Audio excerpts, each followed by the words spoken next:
इसके खाबुन बगल और पर बहुत अच्छे।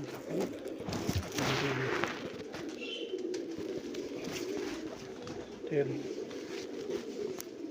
बेहतरीन है, डिपान जोड़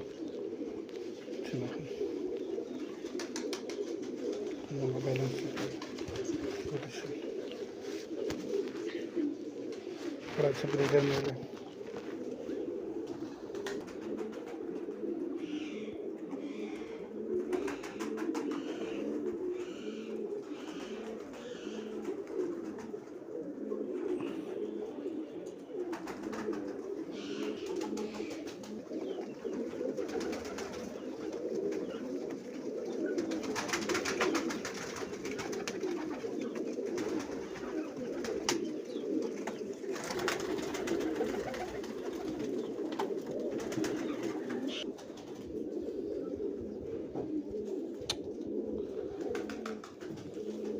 अभी क्रीज में पड़ी हुई है, रेडर मारती है उसने, बहुत बच्चे उड़ाए हैं, बड़े अच्छे बच्चे उड़ाए हैं उसने, बहुत अच्छी मारती है।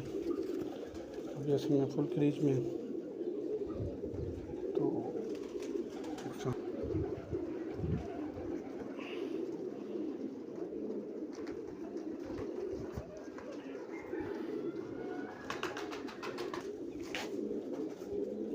ये भी पर फुल करें ना तो बड़ी प्यारी मारती है, बड़ा अच्छा पर लगा इसका। दुम छोटी सी है, बैलेंस में दुम है छोटी सी, अपने हालत ख़राब कर दी।